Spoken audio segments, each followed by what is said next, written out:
في كلامه المجيد والفرقان الحميد.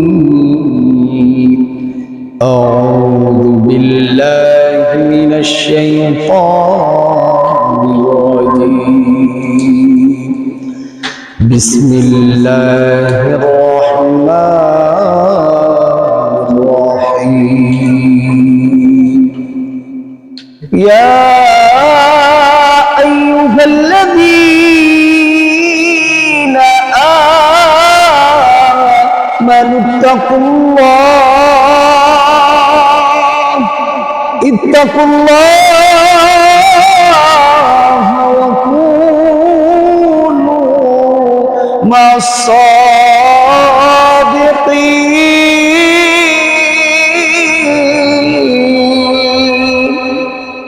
وقال الله تعالى في كلامه المجيد. بسم الله الرحمن الرحيم. واعبدوا الله ولا تشركوا به شيئا وبالوالدين إحسانا. صدقت يا رب العالمين.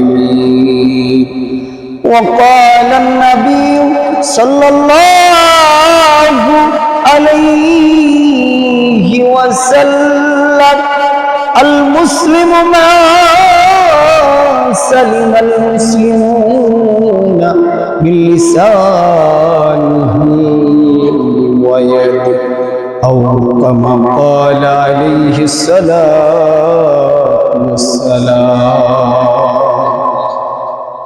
আলহামদুলিল্লাহ,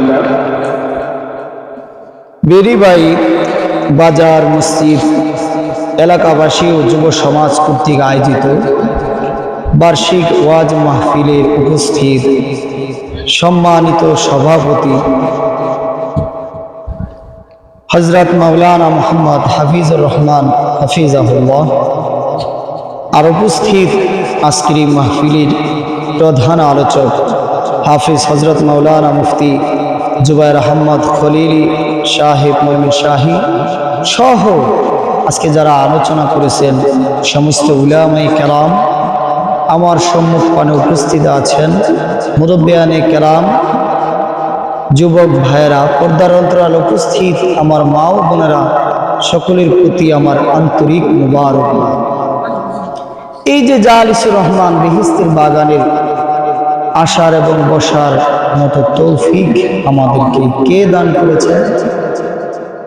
একটু জবান খুলে কথা বলেন না, কে দান করেছে? আজকে আমার আপনার মতো অসংখ্য অগণিত যুবক এই মাহফিলকে কেন্দ্র করে এসেছে, কিন্তু তারা এই জান্নাতের মাঠে আসতে পারে না, রাস্তাঘাটে আছে। কি বলে? তো এখানে আসার মতো তৌফিক আমাদেরকে কে দান করেছে? কথা বলার মতো তৌফিক আমাদেরকে কে দান করেছে? চলার মতো শক্তি আমাদেরকে কে দান করেছেন? এই খুঁটিবিহীন আসমানটাকে, এই আসমান আল্লাহ তাআলা খুঁটিবিহীন রেখে দিয়েছেন। কি বলেন? ঠিক না ঠিক? যে আল্লাহ এত কিছু করলেন, আমাদেরকে চলার মতো শক্তি দিলেন, চোখে দেখার মতো শক্তি দিলেন, আমাদেরকে এত কিছু দেওয়ার পর মুহতারাম হাজিরিন, আমরা সেই মহান রব্বুল আলামিনকে ভুলে সেই মহান রব্বুল আলামিনের নাফরমানি করছি। কি বলেন? ঠিক না ঠিক? আজকে আমাদের প্রত্যেকটা যুবকের জন্য করণীয় এই জালিসুর রহমান বেহেশতের বাগানে আসা এবং বসা, তাহলেই আল্লাহ তাআলার শুকরিয়া আদায় হবে। কি বলেন? ঠিক না? তো এই জন্য আমাদের শুকরিয়া আদায় করতে হবে কার? আমরা সকলেই সেই মহান রব্বুল আলামিনের শানে কালিমাতু শুকর পড়ে নিয়ে সকলেই বলি আলহামদুলিল্লাহ। মুহতারাম হাজির,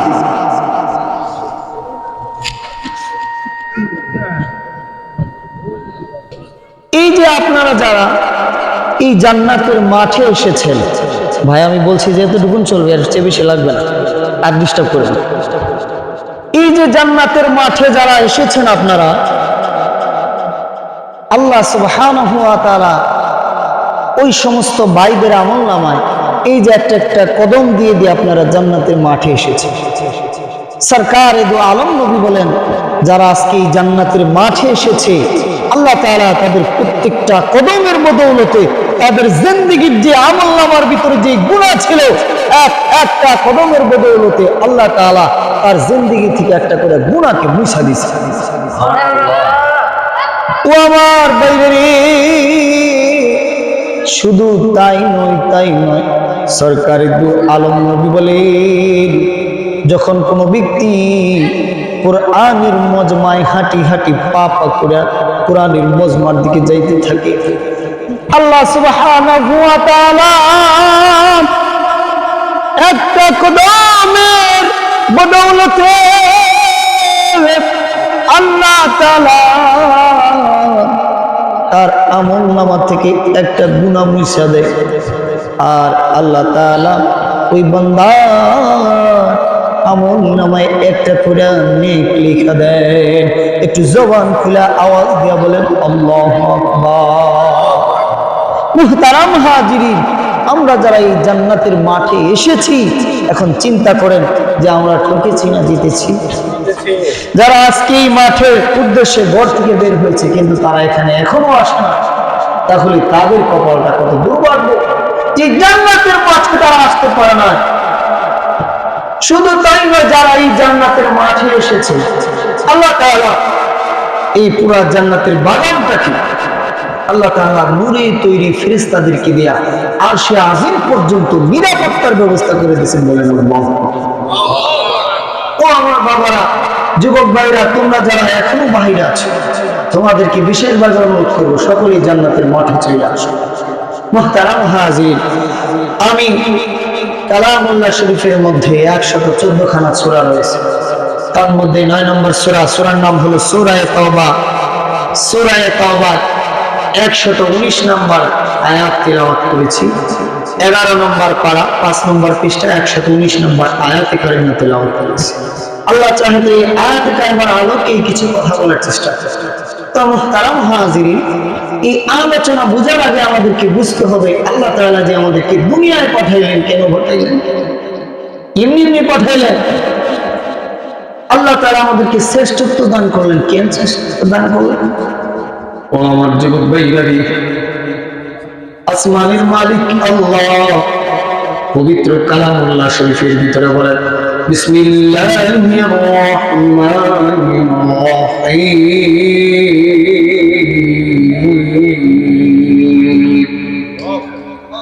ওয়াত-তিন ওয়াজ-যাইতুন ওয়া তুরি সিনিন ওয়া হাযাল বালাদিল আমিন। লাকাদ খালাকনাল ইনসানা ফী আহসানি তাকওয়ীম।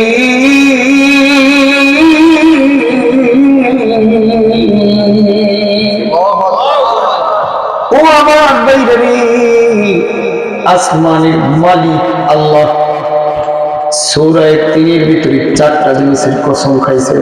কয়টা জিনিসের কসম খাইলেন? 4টা জিনিসের কসম খায় মালিক আল্লাহ বলেন, লাকাদ খালাকনাল ইনসানা ফী আহসানি তাকওয়ীম। ও আমার ভাইরে, মালিক আল্লাহ বলেন, আমি সবচেয়ে উত্তম অবকাঠামোর মাধ্যমে আমি আল্লাহ মানুষকে সৃষ্টি করেছি। একটু জবান খোলা আওয়াজ দিয়ে বলেন আল্লাহু আকবার। শুধু তাই নয় রে যুবক, তাই নয়, আসমানের মালিক আল্লাহ তোমাকে আমাকে উত্তম করে সবচেয়ে শ্রেষ্ঠত্ব দিয়া সবচেয়ে ভালো করে বানাইলেন। কেন বানাইলেন? অবশ্যই মালিকের একটা উদ্দেশ্য আছে। মালিক আল্লাহ বলে, ওয়ামা খালাকুতুল জিন্না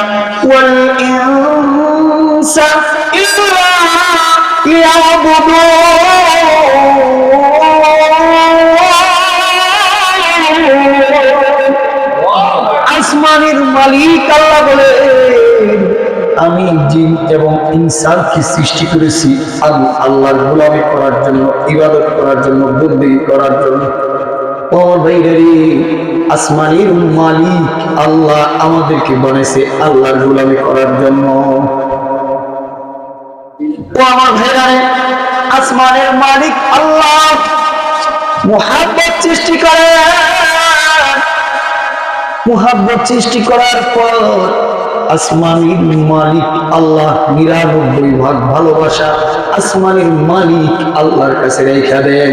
একটু জবান খুলে আওয়াজ দিয়ে বলেন আল্লাহু আকবার। বাকি থাকে কয় ভাগ? একটু জবান খুলে বলেন কয় ভাগ? এক ভাগ। এই এক ভাগ মুহাব্বত আবার ১০০ ভাগ করে ৯৯ ভাগ দিয়েছেন দার নবী, মায়ার নবী, সরকারি দু আলম নবী হযরতে মুহাম্মদুর রাসূলুল্লাহ সাল্লাল্লাহু আলাইহি ওয়াসাল্লাম কে। বাকি থাকে কয় ভাগ? এক ভাগ। ৯৯ ভাগ দিলেন আল্লাহর নবীকে, অবশিষ্ট হইল এক ভাগ। এই এক ভাগ পৃথিবীর মধ্যে যত মাখলুকাত আছে, যত জীবজন্তু আছে, সকলেই দিয়েছেন। বলেন আল্লাহু আকবার। এই এক ভাগ থেকে একটা অংশ আমার আপনার বাবা মায় পাইছে। ওই এক ভাগের ভালোবাসা চিন্তা করে দেখো যুবক, ওই যে এক ভাগ ভালোবাসা পাইছে, ওই এক ভাগের কিঞ্চিত পরিমাণের ভালোবাসা তোমার আর বাবা মা তোমার আমার প্রতি কেমন দেখায়? তাহলে যেই মালিক আল্লাহ কাছে ৯৯ ভাগ ভালোবাসা আছে, ওই মালিক তোমারে আমারে কেমন ভালোবাসে একটু চিন্তা করে দেখো। এই জন্যই তো মালিক আল্লাহ বলি, কুল ইয়া ইবাদিয়াল্লাযীনা আসরাফু আলা আনফুসিহিম লা তাকনাতু মির রাহমাতিল্লাহ।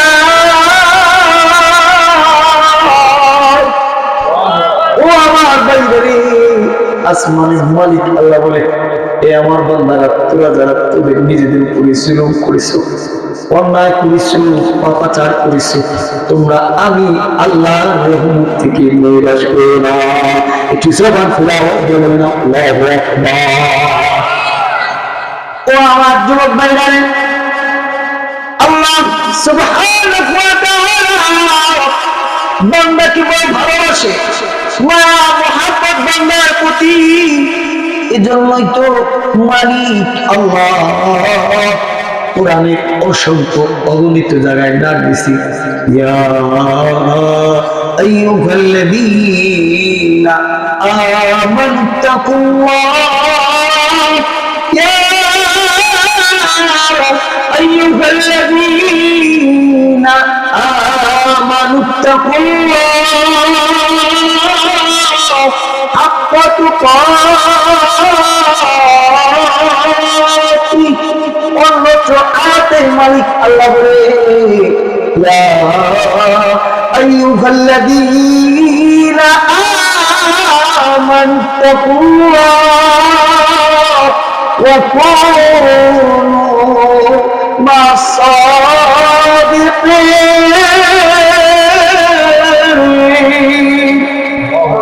ও আমার ভাইরা, কোরআনে অসংখ্য অগণিত জায়গায় আল্লাহ মুমিনদেরকে ডাক দেয় বলে, ইয়া আইয়ুহাল্লাযীনা আমানুত্তাকুল্লাহ, হে ঈমানদাররা, তোমরা আমি আল্লাহকে ভয় করো। কেমন ভয় করবা? হাক্কা তুকাতিহি, আমি আল্লাহকে ভয় করার মতো ভয় আমি আল্লাহ কি করে। ও আমার ভাইরা রে, কেন বলছে আসমানের মালিক আল্লাহ ভয় করার জন্য? যদি কোনো ইমানদার ইমানওয়ালার দিলে আল্লাহর ভয় থাকে, তাহলে ওই ইমানদার কখনো আল্লাহর নাফরমানি করতে পারবে না। ওই যে ক্ষমতা পাইছে, ক্ষমতা হয় কবর হয় সব চিন্তা বলেছে যদি ওই বেটার দিলের মধ্যে আল্লাহ ভয় থাকে চিন্তা করবে উমরে ফারুকের মতো গভীর রজনীতে প্রজাদের বাড়ির পিছনে ঘুরে কার কি দরকার কার কি সমস্যা। তাই উমরের মতো প্রত্যেকটা মানুষ এইরকম ইনসাফ করা হয়ে যাইত যদি আল্লাহর ভয় দিলে থাকতো। কি বলে ঠিক না ঠিক? ও আমার ভাইরা, এই জন্য আল্লাহর ভয় তোমার আমার দিলে থাকা দরকার। এই জন্যই তোমার আল্লাহ ডাক দিয়ে বলে ইয়া আইয়ুহাল্লাযীনা আমানু তাকুল্লাহ। আসমানের মালিক আল্লাহ ডেকে বলে হে মুমিনদারি তোমরা আমি আল্লাহকে ভয় করো। এর পরবর্তী অংশে বলতেছে ওয়াকুনু মা'আস সাদিকিন। জবান খুলে আওয়াজ দিয়ে বলেন আল্লাহু আকবার। মুহতারাম হাজিরিন, আল্লাহ তাআলা বলে ওয়াকুনু মা'আস সাদিকিন, তোমরা সত্যকারীদের সঙ্গী হয়ে যাও, নেককার বান্দাদের সঙ্গী হয়ে যাও। একটু জবান খুলে আওয়াজ দিয়ে বলেন আল্লাহু আকবার। তো আমার ভাইরা বলতেছিলাম যদি দিলের মধ্যে আল্লাহর ভয় থাকে তাহলে সম্ভব অন্যের মাল আত্মসাৎ করা থেকে নিজেকে বিরত রাখা। কি বলেন? একটু আওয়াজ দিয়ে বলেন না ঠিক না ঠিক? যদি তোমার আমার দিলের মধ্যে আসমানের মালিক আল্লাহর ভয় থাকে তাহলেই সম্ভব ক্ষেতের আইন ছাড় পর্যায়ে অন্যের আইন কাটা থেকে বিরত থাকা। কি বলে ঠিক না? যদি তোমার আমার দিলের মধ্যে আল্লাহর ভয় থাকে তাহলেই সম্ভব রাতের অন্ধকারে গুনাহের পরিবেশ থেকে আর নিজেকে বাঁচানো। ও আমার যুবক ভাইরা, যদি দিলের মধ্যে আল্লাহর ভয় থাকে তাহলে যুবক চিন্তা করবে আমি এখানে যাই করি না কেন দুনিয়ার কেউ দেখুক আর না দেখুক একজন ঠিকই দেখতেছে, তিনি কি? একটু জবান খুলে মহব্বতের সাথে ডাকবেন, তিনি কি? আল্লাহ তাআলা দেখতেছে। ও আমার যুবক ভাই, তখন ওই যুবক গুণা থেকে নিজেকে ফিরায় নিয়ে আসবে কেউ না দেখুক আমার মালিক দেখে। এই ভয় যদি দিলে থাকে তাহলে ওই মুমিন ইমানদার কখনো গুনাহ করতে পারে না। কি বলেন ঠিক না ঠিক? এই জন্যই তো আল্লাহ তাআলা বলে আমিনু কামা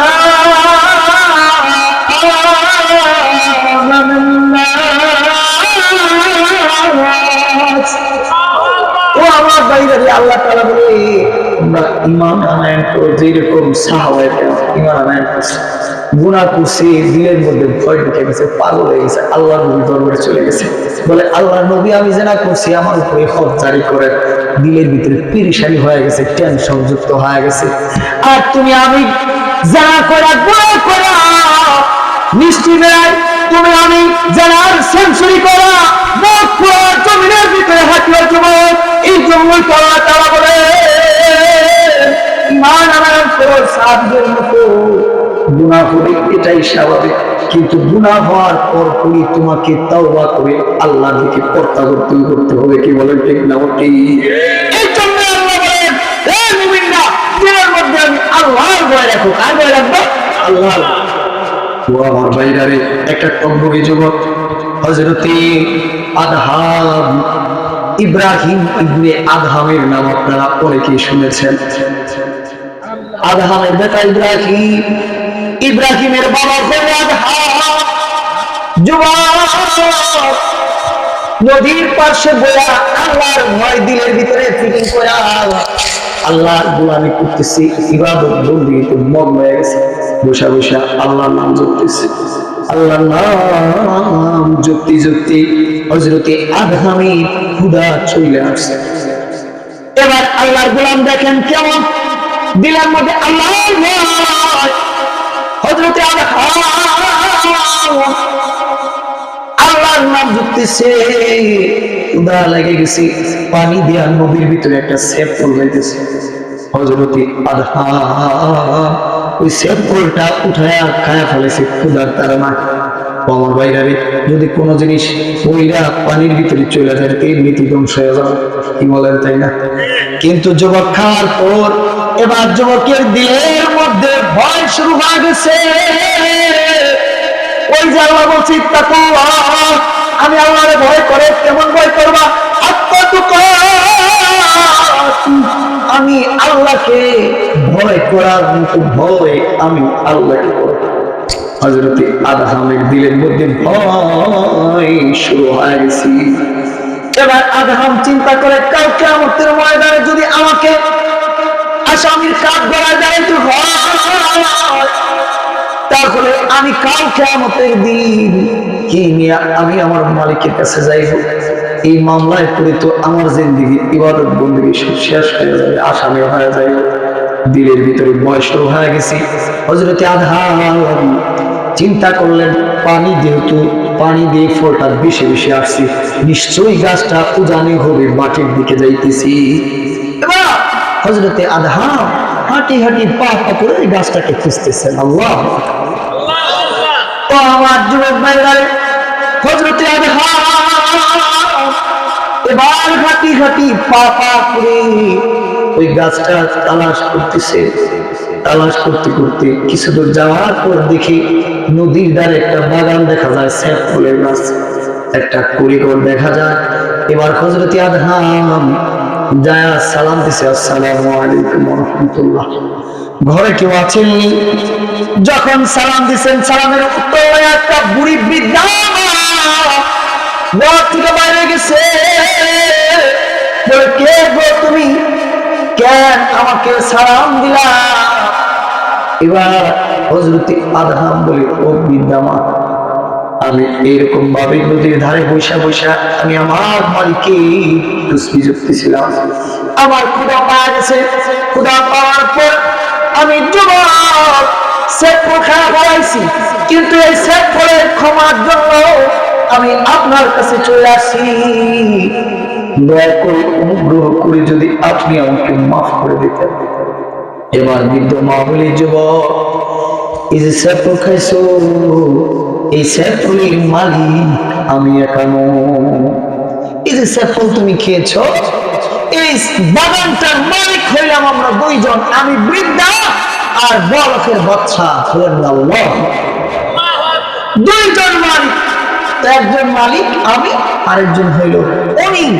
আর এই বাগানের যত ফল হয়, সমস্ত ফলগুলো দু ভাগ করে সমান ভাবে ভাগ করে অর্ধেক আমি নিই আর অর্ধেক বলকের বাচ্চা নিই। এবার ওই মা বলে, যুবক, তুমি যেহেতু ক্ষমার জন্য আসছো, আমি হইলাম ওই সেফলের অর্ধেকের মালিক, আর আমি বৃদ্ধা, আমি মা তোমাকে ওই যে আদাব সেফলের ঋণ মাফ করে দিলাম। আর যদি তুমি আর অর্ধেক সেফলের মাফ নিতে চাও, তাহলে তোমাকে বউকে বাদশার কাছে যাইতে হবে, যা তার কাছে মা চাইতে হবে। আমি তোমার এলাম সাপ বুঝাইবার পারবো না। কেন? কারণ তুমি হইলা একজন তাকওয়া পরহেজগার ওয়ালা যুবক, সামান্য একটা সেফলের মাপের জন্য আমার কাছে আসছো। আমি যদি তোমার লামসাম বুঝে, এটা আমার জন্য ঠিক হবে না। ও যুবক, তুমি যদি ক্ষমা পেতে চাও, তাহলে তোমাকে বলকের বাদশার কাছে যে ক্ষমা চাইতে হবে। যুবকের দিলে কার ভয়? আল্লাহর ভয়। এবার যুবক আল্লাহর ভয়ে কাল কিয়ামতের ময়দানে যেন আসামি হয়ে না দাঁড়াইতে, আল্লাহর আদালতে আসামি হয়ে দাঁড়াইতে হবে, এই ভয়ে মাপের জন্য বরফের দিকে রওনা হয়ে গেছে। একটু জবান খুলে চিৎকার দিয়ে বলেন আল্লাহু আকবার। আর একটু জোরে আওয়াজ দিয়ে মালিককে খুশি করার নিয়তে আওয়াজ দিয়ে বলেন আল্লাহু আকবার। ও আমার বৈরি, যুবকের দিলের করে আল্লাহর ভয়, যুবক হাঁটি হাঁটি পাওয়া করে রওনা হয়ে গেছে। ও আমার বাইরারে, এই যুবকের দিলের মধ্যে আল্লাহর ভয় থাকার কারণে সামান্য একটা সেফলের ক্ষমার জন্য ভয় হয়ে যাইতেছে। ও দিল, ও দিল, দিল নেহি জিস দিল মে রব নেহি, ও দিল, ও দিল, দিল নেহি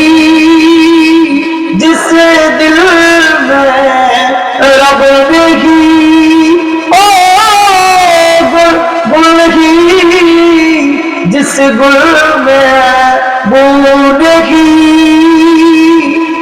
ওই দিলটা দিল না যেই দিলের মধ্যে মালিক আল্লাহ হয় না, যেই দিলের ভিতরে মালিক নাই ওই দিলটা দিল না। কি বলে ঠিক না ঠিক? দিলের মধ্যে আছে আর হযরতে আদহাম এবার বলখের বাচ্চার কাছে পৌঁছে গেছে, দয়া বলে সালাম দিছে। বাচ্চা বলে কি বলবা, বসে বলো। হয় না না, আমি আপনার কাছে একটা আরজু নিয়ে আসছি। ওই বলে যে বসো, কেন না আমি দাঁড়ায় বলবো। এবার যুবক বলবে ও বাদশা নামদার, আমার বাড়ি অমুক জায়গায়, আমি যুবক একটা সেফ ফুল খেয়েছিলাম, যে সেফ ফুলের আদান সেফ ফুলের মালিক আপনি, কিন্তু আমি যুবক ক্ষমার জন্য আপনার কাছে চলে আসি। বাদশা তার সিংহাসন থেকে লাফ দিয়ে দাঁড়ায় গেছে। এবার বলে এটা মানুষ না, এটা বুঝি আল্লাহ তাআলার ফেরেশতা। একটু জবান খুলে আওয়াজ দিয়ে বলেন আল্লাহু আকবার। এটা মানুষ না, সামান্য একটা চাপড় নদী দিয়ে বসে গেছে। আর এটা খা, এটার ক্ষমার জন্য বরফের বাচ্চার সিংহাসন আসছে, এটা মানুষ না। ও আমার বাইরে। এবার বলকের বাচ্চা লাফ দিয়ে দাঁড়ায় গেছে, দৌড়ায় ঘরে চলে গেছে। তার পরিবারকে বলে ও আমার স্ত্রী, আজকে আমার দরবারে একটা যুবক এসেছে, মনে হয় এটা মানুষ না, এটা আল্লাহর ফেরেশতা। এই যে আমার বাড়িতে যে আমার একটা কলিজার টুকরা কন্যা আছে, যে কন্যাকে বিভিন্ন জায়গা থেকে প্রস্তাব আসে, কিন্তু সে সমস্ত প্রস্তাবগুলো ক্যান্সেল করে দেয়। সে জানে কার এই স্বপ্ন দেখে সে তাকে ছাড়া অন্য কোনো পাত্রকে বিয়ে করবে না। কিন্তু আমার দিলের মনে চায় যে যুবকটা আমার রাজসিংহাসনের ভিতরে ঢুকেছে, এটা নিছক আল্লাহ তাআলার মহাশক্তি ফেরেশতা। আমার মনে চায় এই ছেলেটার কাছে আমার মেয়েটাকে বিবাহ দিতে পারলে আমি খুশি হইতাম। এবার ওই বাচ্চার স্ত্রী যা তার মেয়েকে বলতেছে, মা তোমাকে তো অনেক যুবকরাই প্রস্তাব দেয়, তুমি সকলকে নাকচ করো, তবে তোমার আব্বা আজকে একটা যুবকের প্রস্তাব আমাকে দিয়েছে, যে যুবকটা সামান্য একটা সেফল খাওয়ার কারণে এটার ক্ষমার জন্য তোমার বাবার কাছে এসেছে। আর তোমার বাবা চায় না যে তুমি যদি ইচ্ছা করো তাহলে তোমার বাবা তার কাছে বিবাহ দিবে। তুমি দেখো তো ছেলেটা তোমার পছন্দ হয়েছে। মুহতারাম হাজরিন, মেয়ে আবেদা ছেলেও হয়ে আল্লাহ তাকওয়া গুজারি পছন্দিদা ঈমানের রঙে রঙিত একটা ঈমানদার বান্দা বলেন আল্লাহু আকবার। ও আমার ভাইরা, এবার বাদশার স্ত্রী তার কন্যাকে বলে, ও আমার পরিজার টুকরা মেয়ে, তুমি ওই ছেলেটাকে দেখো তোমার চলে কিনা। জানালার কইলার জানালার ফাঁক দিয়ে তাকায়া দেখি আল্লাহ তাআলা স্বপ্ন যুগে যে যুবকটাকে সে নিয়মিত স্বপ্ন যুগে দেখে তার স্বামী সে হবে, ওই যুবকটাই তার সামনে উপস্থিত। একটু জবান খুলে আওয়াজ দিয়ে বলেন আল্লাহু আকবার। ও আমার ভাইরা রে, আমার মেয়ে বলে, মা আমি স্বপ্ন যুগে যাকে দেখতে পাই এই হলো সেই স্বপ্নের পুরুষ যাকে আল্লাহ আমাকে দেখা। এবার বাদশা নামদার ভিতরে যায় বলে, যুবক বলের জন্য ক্ষমা দরকার আছে।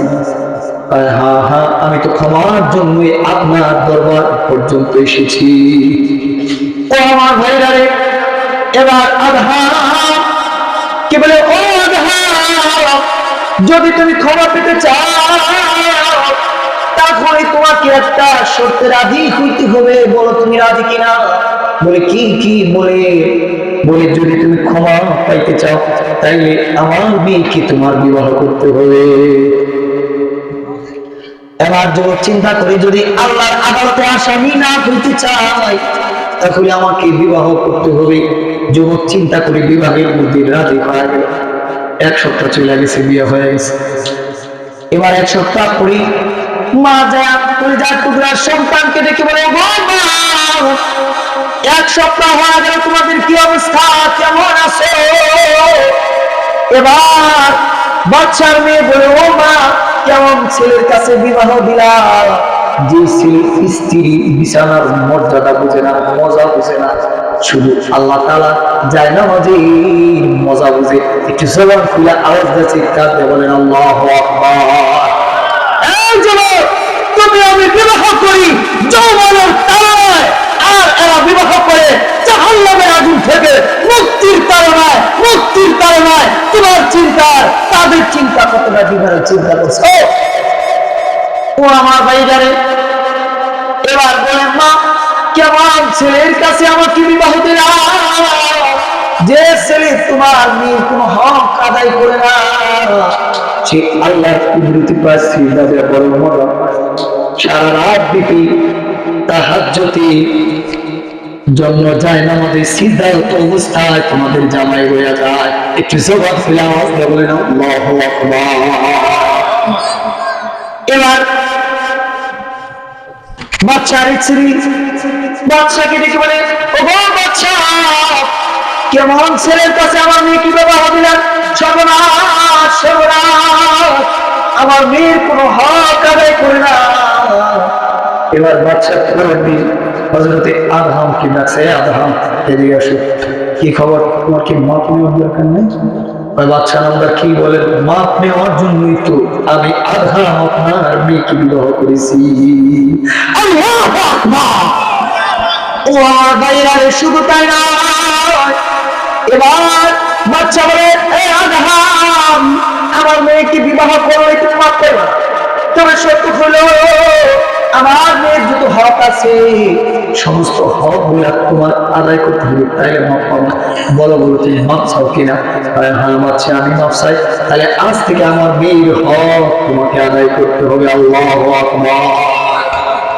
যুবকরা, তুমি আমি তো পাগল হয়ে যাই, কিন্তু চিন্তা করো, বিবাহ করে ঘরের ভিতরে বদলাই খা, এরপর গোলামি তো মনে পায়।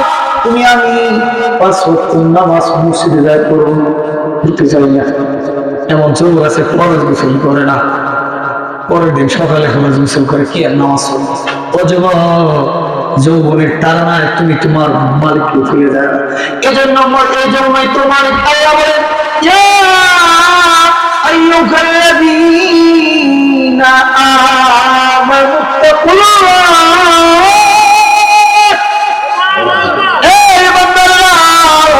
তোমরা আমি আল্লাহরে ভয় করো। কারে ভয় করো? আমি আল্লাহকে ভয় করো। ও আমার যুবক ভাইরা, দিলেই হলো আল্লাহর ভয়। হযরতে আদহাম এবার যায় নামাজে দাঁড়ায় গেছে, নামাজ শুরু করছে, নামাজ পড়তেছে। গভীর রজনীতে হঠাৎ স্মরণ হয়ে গেছে, শ্বশুর তো আমাকে বললো তার মেয়ের হক আদায় করার জন্য, তা না হলে কাল কিয়ামতের ময়দানে আমাকে আল্লাহর আদালতে আসামি হয়ে দাঁড়াইতে হবে। এবার হযরতে আদহাম আল্লাহর গোলামি থেকে ফারেক হয়ে তার স্ত্রীর হক আদায় করার জন্য বিছানায় চলে গেছে। অল্প সময় স্ত্রীকে সময় দিয়া সে গোসল করিয়া পবিত্রতা অর্জন করিয়া আবার আল্লাহর জায়নামাজে চলে গেছে। একটু জবান খুলে চিৎকার দিয়ে বলেন আল্লাহু আকবার। ও আমার যুবক ভাইরা, কেমন আল্লাহ ভয় দিলের মধ্যে।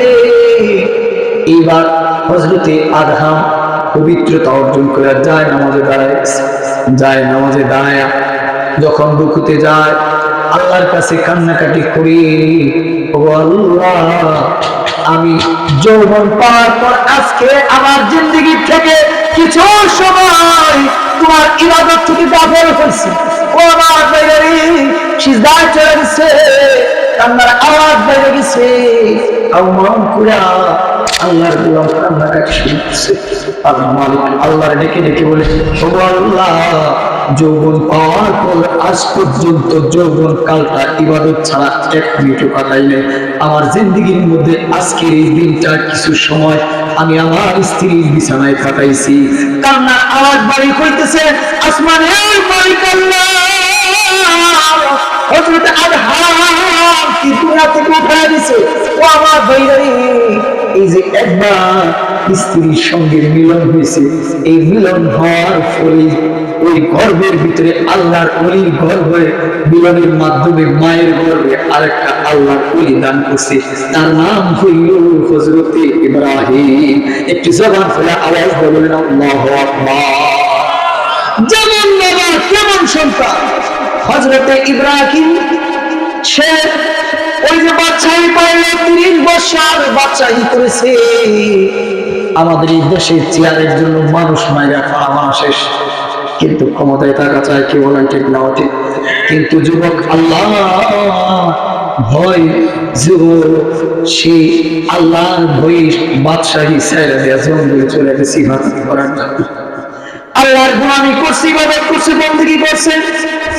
আল্লাহর গোলাম মসজিদুল আকসাতে দাঁড়ায়া দাঁড়া আল্লাহর কুদরতি পায়ে সিজদা দিতেছে। হযরতে আদহা, এমন সময় হযরতে ইব্রাহিম, আদহামের বেটা ইব্রাহিম, এমন সময় দুইজন ফেরেশতা একজন আরেকজনের কানে কানে কয়, এই দেখছো ইনি হইলে অমুক জায়গার বাদশা, সে আল্লাহর পেয়ারা বান্দা, সে আল্লাহর গোলামি করে, কিন্তু কয়েক মাস যাবত তার ইবাদত, তার বন্দেগী আরশে আজমি উঠে না, এটা জমিনের মধ্যে লক্ষ্য থাকে। এবার ফেরেশতারে বলো, ফেরেশতা কেন লক্ষ্য থাকে? আর ফেরেশতারে প্রশ্ন করে, ফেরেশতা বলে, ফেরেশতা শোনাও, এই লোক কিছুদিন আগে খেজুর ক্রয় করতে যায় দোকান থেকে 2টা খেজুর খাই ফেলেছিল। কি নয়, 2টা খেজুর খাইছে কেবলমাত্র, যার কারণে তার কোন ইবাদত আল্লাহর কাছে পৌঁছে না, জমিনের মধ্যে লক্ষ্য থাকে। ও আমার ভাইরা, এই কথা শোনার পর হযরত ইব্রাহিম ইবনে আদহাম মসজিদুল আকসা থেকে সে দৌড়াইয়া মক্কা শহরে চলে গেছে। ওই যে ব্যক্তির কাছ থেকে খেজুর ক্রয় করেছে, ক্রয় করার সময় চেক করছে দেখে, কিন্তু জবাব তুমি আমি তোমার আমার যৌবনী কত ফল কত কিছু অন্যের গাছ থেকে পায়রা খায়াওয়ালায় কি বলো, বাদাম কিংবা যায় ঠুকাইতে 100 গ্রাম খায়াওয়ালা, এই জবাব দিলের ভিতরে, তোমার দিলের ভিতরে আল্লাহর ভয়। অত সরকারি মৃত্যুর আগ মুহূর্তে আল্লাহর নবী এত ভয়ে আবৃত হয়ে গেছে। এই যে আপনারা যেমন বসে গেছেন, সরকারি আলম নবী যার না বলে দুনিয়া হইতো না, সেই নবী মুহাম্মদ। আল্লাহ নবী ফজল ইবনে আব্বাসকে বলে, ও ফজল, যান যান যান মদিনাবাসীকে ইলান করার। এবার ফজল ইবনে আব্বাস উঁচা চড়ার ভিতরে দাঁড়া ইলান করলেন। ইলান করার সঙ্গে সঙ্গে সমস্ত সাহাবায়ে কেরাম চলে আসছে। আল্লাহ নবী ফজল ইবনে আব্বাস কাঁধে ভর করে দাঁড়ায় খুব বাদে বলতেছে, তোমাদের মধ্যে কি এমন কেউ আছে যে এই ব্যক্তিকে আমি নবী কারো কাছ থেকে 1 দিরহাম বা 2 দিরহাম বা 3 দিরহাম কারো কাছ থেকে নিয়েছি, এমন কেউ আছে কিনা?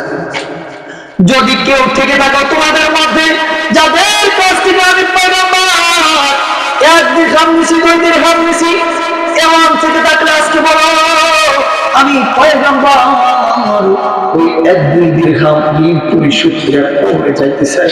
কাল কিয়ামতের ময়দানে আমি পয়গম্বরকে আসামি করব না। সরকারি দু আলম নবী বারবার এই কথা বলতেছে। হঠাৎ করে একজন সাহাবী দাঁড়াছে, দাঁড়া বলে, ও সরকার, আমি আপনার কাছে 2 দিরহাম পাবো। আল্লাহর নবী বলে, কিভাবে নিয়েছে একটু স্মরণ করাই দিবেন। এবার সাহাবী বলে, ও সরকার, একদিন আপনার সঙ্গে চলতেছিলাম, একজন ভিক্ষুক এসে হাত পাচ্ছে, হাত পাতার সঙ্গে সঙ্গে আপনি বলেছিলেন পকেটে কিছু থাকলে দিয়ে দাও। ও সরকার, আমি তখন আপনার পক্ষ থেকে 2 দিরহাম দিয়ে দিয়েছি। ফজল ইবনে আব্বাসকে বলি, বলো ফজল ইবনে আব্বাস, যান যান, আপনি আমার মাল থেকে 2 দিরহাম আইনা একে দিয়া দেয়। একটু জবান খুলে আওয়াজ বলেন আল্লাহু আকবার। ও আমার যুবক ভাইরা, আজকে আমরা দুনিয়াতে অন্যের মালার প্রসাদ করিয়া আজকে ইসলাম থেকে আপনাদের ভিতরে ছুরি লাগা, অন্যের টাকা পয়সা খায় কলা গাছ হয়ে যাইতেছি না, তারা খুব বড় লোক ভাই, কলা গাছের মতো ফুলে যাইতেছি। অথচ সরকারি অন্যের 2 পয়সা পকেটে ব্যাগ করে যাবো সাহস পায় না। এই জন্য একটু চিন্তা করে দেখুন, তাহলে আল্লাহর নবী যদি এমন হালত হয়, তাহলে তোমার আমার কেমন হালত হবে? আল্লাহর নবী অপরের 2 পয়সা লইয়া কবরে যাওয়ার মতো সাহস পান নাই, অথচ তুমি আমি দুনিয়ার মধ্যে অন্যের টাকা মাইরে খায় কবরে যাইতেছি, কোনো টেনশন নাই তোমার আমার দিলের মধ্যে। এর কারণ হলো একটাই, যে তোমার আমার দিলের মধ্যে আল্লাহর ভয় নাই। কি বলেন ঠিক না ঠিক? তো মুহতারাম হাজির, বলতেছে আমার যে হযরতে ইব্রাহিম এবার হাঁটি হাঁটি পা পা করে মক্কায় চলে আসছে। মক্কায় আয়সা ওই ব্যক্তিকে খুঁজতেছে যে ব্যক্তির দোকান থেকে 2টা খেজুর খাইছিলে। মুহতারাম হাজিরিন, এরপরে ওই যে দোকানে আয়সা দেখে সেই বৃদ্ধ লোকটা নাই, একটা যুবক বসে আছে। এবার হযরতে ইব্রাহিম ইবনে আদহাম ওই যুবককে বলে, যুবক এই দোকানের মালিক যে সে কোথায়? এবার যুবক বলে, ওই বৃদ্ধ ব্যক্তিটা কইলেন, আমার বাবা, উনি দুনিয়া থেকে চিরবিদায় হয়ে অন্ধকার করে চলে গেছি। ও আমার বাবা। এবার হযরতে ইব্রাহিম ইবনে আদহাম বলে, ও ভাই, আমি তোমাদের এখানে খেজুর কেনার জন্য আয়সা 2টা খেজুর খাওয়া ফেলেছি, যার জন্য আমার ইবাদত আল্লাহর কাছে পৌঁছে না। এই জন্য তুমি দয়া করে 2টা খেজুরের ঋণ আমাকে মাফ করে দাও।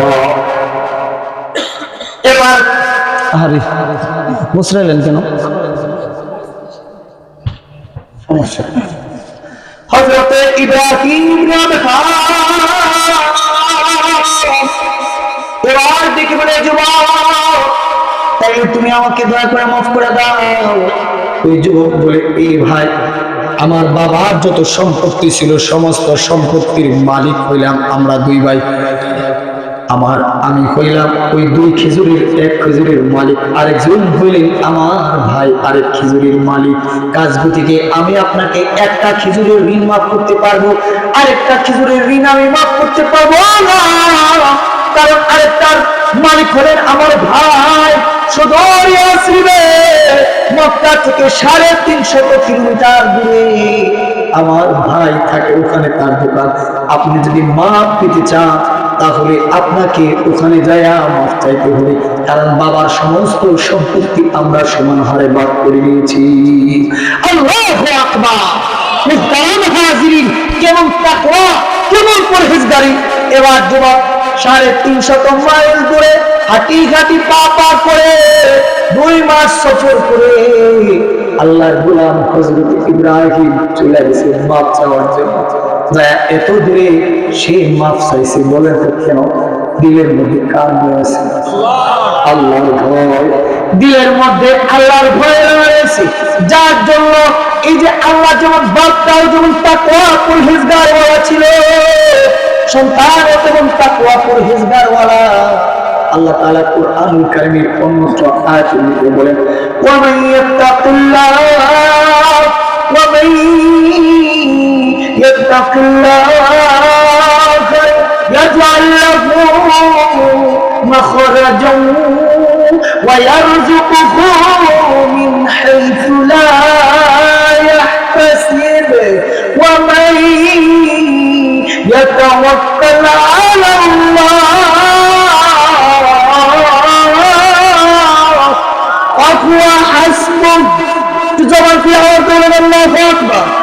আমি তেলাওয়াত করলাম এই জন্য আল্লাহ বলতেন না, কিন্তু আল্লাহ যে খুশির খবর দিচ্ছে এই জন্য একটু জবান খুলে সকলেই বলেন আল্লাহু আকবার। আসমানের মালিক আল্লাহ বলে, যে ব্যক্তি আমি আল্লাহর ভয় করি, দুনিয়ার কোন কাউকে না, দুনিয়ার কোন অপশক্তির কাছে মাথা নত করবে না। আমি আল্লাহ বলে দিছে, আমি মালিকের উপরে ঈমান আনা অটল রয়েছে। এই মুমিন মুত্তাকি ব্যক্তি যদি আমি আল্লাহর ভয় করি, ওমাইয়াত্তাকিল্লাহ, যে ব্যক্তি আমি আল্লাহকে ভয় করে, ইয়াজআল লাহু মাখরাজান, আল্লাহ তাআলা বলেন ওই বান্দাকে, ওই মুত্তাকি মুমিনকে সকল প্রকার বিপদ আপদ থেকে মুক্তি প্রদান করবে কি আল্লাহ। একটু জবান করে খুশি হয়ে বলেন কে? আল্লাহ। আল্লাহ সুবহানাহু ওয়া তাআলা বলেন ওয়ারযুকুহু মিন হাইসু লা ইয়াহতাসিব, আমি আল্লাহ তাকে এমন জায়গা থেকে রিজিক প্রদান করব যে সেটা নিজেও কল্পনা করতে পারবে না। একটু জবান করে আল্লাহু আকবার। ও যুবক, আর কি চাও? আল্লাহ তাআলা মুফাসসিরিনে কিরাম লেখেন এই আয়াতের মধ্যে আল্লাহ তাআলা মুত্তাকি মুমিনের গুণ বয়ান করেছেন, যে মুত্তাকি মুমিন যাদের ভিতরে এই গুণগুলো আছে, ওই মুত্তাকি মুমিনকে আল্লাহ তাআলা দুনিয়া এবং আখিরাতে সকল প্রকার বিপদ আপদ থেকে মুক্তি দান করবেন। একটু জবান খুলে আওয়াজ দিয়ে বলেন আল্লাহু আকবার। মুফাসসিরিনে কিরাম লেখেন এই মুত্তাকি মুমিন দুনিয়া এবং আখিরাতে যদি ক্ষুধার্ত হয়ে যায়, পিপাসার্ত হয়ে যায়, তাহলে আল্লাহ তাআলা এমন জায়গা থেকে তাকে রিজিক দান করবে যে সে নিজে কল্পনাও করতে পারবে না। জবান খুলে বলেন আল্লাহু আকবার। মুহতারাম হাজিরিন, সবকিছুর মূল হলো একটাই, আমাকে আপনাকে ঈমানওয়ালা হতে হবে, আমাকে আপনার দিলের মধ্যে আল্লাহর ভয় ফিটিং করতে হবে, তাহলেই সম্ভব আল্লাহ তাআলার জান্নাতুল ফিরদাউসের মেহমান হওয়া। কি বলেন? এজন্যই তো আল্লাহ সুবহানাহু ওয়া তাআলা বলেন ইন্নাল্লাযীনা আমানু ওয়া আমিলুস সালিহাত কানাত লাহুম জান্নাতুল ফিরদাউসি নুজুলা। ও আমার বেগরি মালিক আল্লাহ বলে ইন্নাল্লাযীনা আমানু ওয়া আমিলুস সালিহাত, নিশ্চয় যারা ঈমান আনয়ন করেছে, ওয়া আমিলুস সালিহাত এবং আমলে সালেহ করেছে, আসমানের মালিক আল্লাহ, একটু জোরে করে আল্লাহু আকবার বলা লাগবে, সবাই প্রস্তুতি নেন। আসমানের মালিক আল্লাহ বলে কানাত লাহুম জান্নাতুল ফিরদাউসি নুজুলা। আসমানের মালিক আল্লাহ বলে আমি আল্লাহ তাদের মেহমানদারির জন্য জান্নাতুল ফিরদাউস রেখে দিয়েছি। জবান খোলা আওয়াজ দিয়ে বলেন আল্লাহু আকবার। কি রাখছেন? জান্নাতুল ফিরদাউস। ও আমার ভাইরা রে, সরকারে দু আলম নবী বলে যখন তোমরা আল্লাহর কাছে জান্নাত চাও, তখন তোমরা দোয়া করো আল্লাহ জান্নাতুল ফিরদাউসের মালিক বানাই, কেননা জান্নাতুল ফিরদাউস হলো জান্নাতের মধ্যে সবচেয়ে উত্তম জান্নাত। একটু জবান খুলে আওয়াজ দিয়ে বলেন আল্লাহু আকবার। ও আমার ভাইরা রে, আল্লাহ সুবহানাহু ওয়া তাআলা নিজ হাতে তিনটা জিনিস বানাইছেন। কয়টা? তিনটা জিনিস বলা শেষ, আমার আলোচনা শেষ। কয়টা জিনিস বানাইছে? তিনটা জিনিস আল্লাহ বানাইছে। এক নম্বর হযরতে আদম, দুই নম্বর হইল তাওরাত কিতাব, আল্লাহ তাআলা নিজ হাতে লিখছেন। কি করছেন? আল্লাহ নিজ হাতে বানাইছেন। হযরতে আদম কে আল্লাহ নিজ হাতে বানাইছে। বাকি রইল কয়টা? একটা, দুইটা চলে গেছে, বাকি রইল একটা। ও আমার ভাইরা, ওই যে বলতেছিলাম ইন্নাল্লাযীনা আমানু ওয়া আমিলুস সালিহাত, যারা ঈমান আনয়ন করে আমলে সালেহ করে। আমার ভাইরা, এই যে আপনারা মাহফিলে আছেন, এটা আমলে সালেহের অন্তর্ভুক্ত। কি বলেন? ঠিক না? ঠিক। আল্লাহ সুবহানাহু ওয়া তাআলা বলেন ইয়া আইয়ুহাল্লাযীনা আমানু